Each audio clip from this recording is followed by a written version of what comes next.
The significance of what happened on Friday. We are a sports show. He's an incredibly important football player in the scheme of the football conversation here. So where does it stand now regarding what has to happen for his football fate to be decided here? So Friday was a big day because teams were waiting to see if he would face criminal charges. Right. And since he won't, he's not in the clear.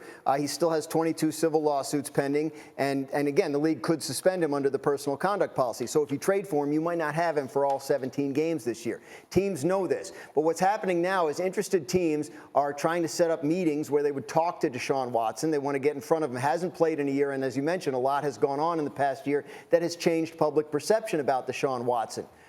He has denied wrongdoing. Obviously, we're not here to say, whether he's guilty or not. That's for the courts to figure out. But in terms of NFL teams, they feel like there's a clearer path to acquiring him now because that potential for him facing criminal charges is no longer on the table. So let me ask my general manager, if you're the GM of a team that has a quarterback need, it goes without saying Deshaun Watson is a brilliant player on the field.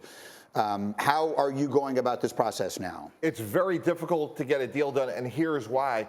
Because Ben Roethlisberger was suspended for 6 games, and there was never any criminal charges brought. Because of that, if you're a team, Greeny, and you're going to give up a lot of draft capital, you need to know, is he going to be suspended 1 game, 6 games? So until the league rules, I think it's very difficult for a GM or a head coach to go to their owner and say, hey, we're going to give up multiple first-round picks. And, oh, by the way, we don't know about his eligibility for this season. So that's really important. And most notably with Brett Favre of the Jets, I've made trades with conditions, but I don't think the Houston Texans will give up a franchise quarterback for a conditional pick. So even though there was progress made on this front, as Dan alluded to, I still think it's very difficult to make a trade. Nick, you had some interesting thoughts on this as far as what the team that acquires him, a team that could acquire him, might have to be dealing with. Yeah, well, I mean, his guilt or innocence will not be decided because it's not going to go to court. But I do think that his talent is undeniable. But if he goes to another team, this will be the first time I can ever remember that a quarterback this young and this talented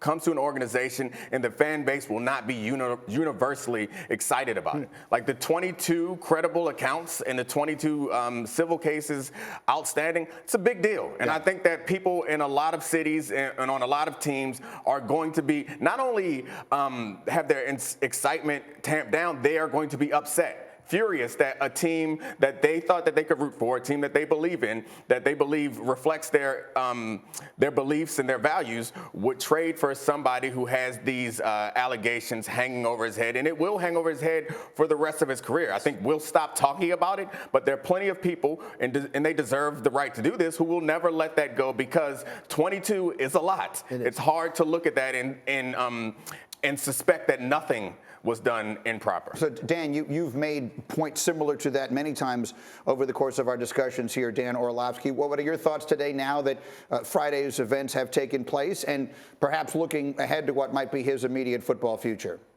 Yeah, if I were the New Orleans Saints, I would try to be trading for Deshaun Watson because I think they're the one team that if they acquire a quarterback like him becomes a bona fide, legit Super Bowl contender. I push back a little bit on Mike T because I don't think you're trading for Deshaun Watson strictly for this season. You're trading for Deshaun Watson because at the quarterback position on the field, you are trying to solidify the next 10 years, and acquiring Deshaun Watson does that. Candidly, if I was Houston, I wouldn't trade him in the AFC. There'd be a 0% chance that I would allow that player to play in the same conference as my organization. And if I was a general manager in the NFC, everybody outside of Green Bay, Tampa Bay, Dallas, the Rams, Chicago, and Minnesota should be calling Houston. That gives 10 teams in the NFC. They should be calling Houston to figure out what acquiring Deshaun is going to cost. That being said, Greeny, I don't think we can have this conversation without continuing to make the point. Organizationally, you better be darn sure that you are built to absorb what's coming. Owner-wise, your owner's wife, general manager, your head coach, your PR staff, the people that work in your building, the human beings that work in your building better be okay. And your leadership in your locker room better be okay with everything that is going, because I thought Dom's points were spot on, everything that you are going to be absorbing with Deshaun Watson.